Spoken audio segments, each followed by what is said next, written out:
ಅಚ್ಚರಿಯ ಬೆಳವಣಿಗೆ ಅನ್ಸುತ್ತಾ ಅಥವಾ ನಿಮ್ಗೆ ಮಾಹಿತಿ ಇತ್ತಾ? ನನ್ನ ಹತ್ರ ಜಗದೀಶ್ ಶೆಟ್ಟರ್ ಅವರು ಈ ತರ ಬಂದು ರಿಕ್ವೆಸ್ಟ್ ಮಾಡ್ತಾ ಇದಾರೆ. ಪಾರ್ಲಿಮೆಂಟ್ ಅಸೆಂಬ್ಲಿ ಇಂದ ಕಳಿಸ್ತಾ ಇದಾರೆ ಅಂತ ನನ್ನ ಹೇಳಿದ್ರು. ನಾನು ನಿನ್ನೆ ಬೆಳಗ್ಗೆ ಕೂಡ ಅವ್ರ ಮಾತಾಡಿದ್ದೆ. ನಾನಂತ ಕೆಲಸ ಮಾಡುದಿಲ್ಲ, ನಾನು ಹೋಗುದಿಲ್ಲ. ರಾಜಕಾರಣಕ್ಕೆ ನನಗೆ ಕಾಂಗ್ರೆಸ್ ಪಕ್ಷ ಜೀವ ಕೊಟ್ಟಿದೆ, ಮರುಜೀವ ಕೊಟ್ಟಿದೆ. ನಾನು ಆ ಕೆಲಸ ಮಾಡುದಿಲ್ಲ ಅಂತ ಹೇಳಿದ್ದೆ. ಅದನ್ನೇ ನಾನು ನಮ್ದಲ್ಲಿಟ್ಕೊಂಡು ನಿನ್ನೆ ಮೈಸೂರಿನಲ್ಲೂ ಕೂಡ ನಾನು ಈ ವಿಚಾರನ ಪ್ರಸ್ತಾವನೆ ಮಾಡಿದೆ.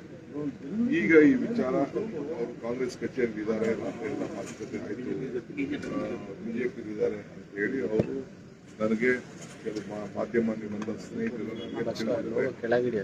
ಸೊ ನಾವು ಕಾಂಗ್ರೆಸ್ ಪಕ್ಷ ಒಬ್ಬ ಸೀನಿಯರ್ ಲೀಡರ್ ಅಂತ ಹೇಳಿ ಗೌರವದಿಂದ ಅವರೇ ಹೇಳಿದ್ರು ನಮಗೆ ಆ ಪಕ್ಷ ಒಳ್ಳೇದಲ್ಲ. ಮೊನ್ನೆ ಕೂಡ ಅನೇಕ ಸ್ಟೇಟ್ಮೆಂಟ್ಗಳನ್ನು ಅವರು ಕೂಡ ಕೊಟ್ಟಿದ್ದಾರೆ.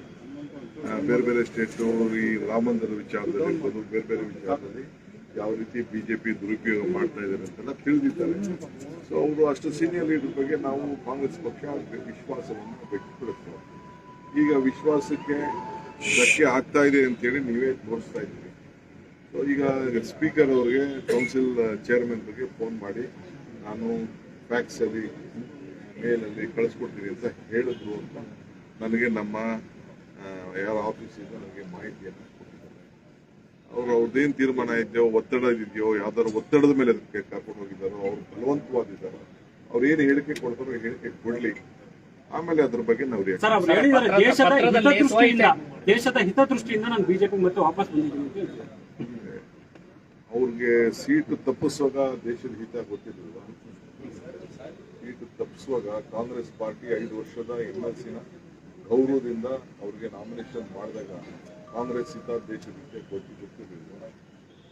ಅವ್ರು ಏನ್ ರಿಯಾಕ್ಟ್ ಮಾಡ್ತಾರೆ ನೋಡ್ಬಿಟ್ಟು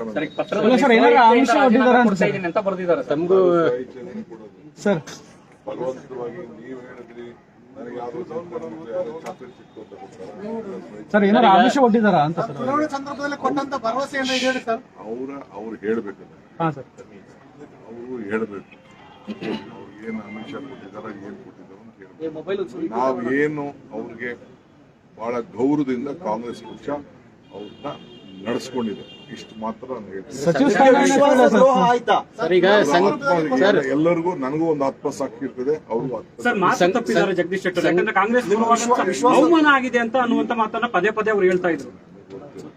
ಕಾಂಗ್ರೆಸ್ ಪಾರ್ಟಿ ನಡೆಯುವಂತ ಸಿಸ್ಟಮೇ ಬೇರೆ, ಬಿಜೆಪಿ ನಡೆಯುವಂತ ಸಿಸ್ಟಮ್. ನಾನು ಈಗ ಮಾತಾಡಲ್ಲ, ನನಗೆ ಇವತ್ತವರೆಗೂ ನನಗೆ ರೆಸಿಗ್ನೇಷನ್ ತಲುಪಿಲ್ಲ. ಕಾಂಗ್ರೆಸ್ ಅಧ್ಯಕ್ಷರಾಗಿ ರೆಸಿಗ್ನೇಷನ್ ತಲುಪಿಲ್ಲ. ನಾನು ಕಾಂಗ್ರೆಸ್ ಅಧ್ಯಕ್ಷರಾಗಿ ಬಿ ಫಾರ್ಮ್ ಅವ್ರಿಗೆ ಬಂದು ಕೊಟ್ಟಿದ್ದೆ. ನನಗೆ ಈ ಗಳಿಕೆ ನಾನು ಕಾಂಗ್ರೆಸ್ ಕಚೇರಿಯಲ್ಲೇ ನನಗೆ ರೆಸಿಗ್ನೇಷನ್ ಇನ್ನ ತಲುಪಿಲ್ಲ. ಇಮೇಲ್ ಅಲ್ಲಿ ಕಳಿಸಿದೀವಿ ಅಂತ ಹೇಳಿ ನನಗಿನ್ನ ಬಂದಿಲ್ಲ. ಸಂಘ ಪರಿವಾರ ನಾಯಕರು ನಿಮ್ಮ ಪ್ರಕಾರ ಅವರು ನಿಯಮ ಬಾಹಿರವಾಗಿ ಪಕ್ಷ ಸೇರ್ಪಡೆ ಆಗಿದ್ದಾರೆ. ಹಾಗಾದ್ರೆ ಈಗ ಬೇಡ, ಈಗ ನಾನು ಈಗ ಯಾಕೆ ಮಾತಾಡಿ, ನಾನು ಆಮೇಲೆ ಮಾತಾಡ್ತೀನಿ ಸರ್. ಈಗ ಅವರು ಸಂಘ ಪರಿವಾರದ ನಾಯಕರು ಸರ್, ವಿಶ್ವಾಸಕ್ಕೆ ಅರ್ಹರಲ್ಲ ಅಂತ ಸಂಘ ಪರಿವಾರದಿಂದ ಬಂದಂತವ್ರು. ಯಾಕೆ ನೀವು ಎಲ್ಲರ ಮೇಲೂ ನೀವು ಈ ತರ ಮಾತಾಡ್ತೀರಾ? ಸಂಘ ಅವ್ರ ಡ್ಯೂಟಿ, ಸಂಘದವ್ರು ಅವ್ರ ಸಂಘದವ್ರು ಕೆಲಸ ಮಾಡ್ತಾರೆ. ನಾವು ರಾಜಕಾರಣಿಗಳು, ನಾವು ರಾಜಕಾರಣಿ ಕೆಲಸ ಮಾಡಬೇಕು. ನಾನು ಸಂಘಕ್ಕೂ ಅದಕ್ಕೂ ಏನು ಹೋಲಿಕೆ ಮಾಡಬೇಕು? ಸಂಘ ಪರಿವಾರ ಅವರಾಗಿದ್ರೆ ಯಾರು ಬಿಟ್ಬಿಟ್ಟು ಸಂಘ ಬಿಟ್ಬಿಟ್ಟು ಕಾಂಗ್ರೆಸ್ ಸೇರ್ಕೊತಿದ್ರ? ಇದು ಪಾಲಿಟಿಷಿಯನ್. ನಾನು ಯಾಕೆ ಬೇರೆ ಸಂಘ ಹಿಂಗೆ ಅಂತ ನಾನು ಯಾಕೆ ಮಾತಾಡ್ತೀನಿ?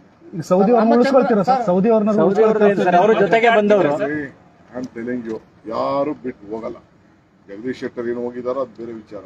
ಬೇರೆಯವರು ಜನ ಅವ್ರನ್ನ 35,000 ವೋಟಲ್ಲಿ ತಿರಸ್ಕರಿಸಿದ್ರು ಕೂಡ ನಾವು ಕಾಂಗ್ರೆಸ್ ಪಕ್ಷ ಬಹಳ ಗೌರವದಿಂದ ಅವ್ರನ್ನ ನಡೆಸ್ಕೊಂಡಿದ್ದೀವಿ. ಮಿಕ್ಕಿದ್ದು ಆತ್ಮಸಾಕ್ಷಿ ಮತ್ತು ಸೌದಿ ಅವರು ಸಚಿವ ಸ್ಥಾನದ ಆಕಾಂಕ್ಷೆ ಇದ್ದಾರೆ.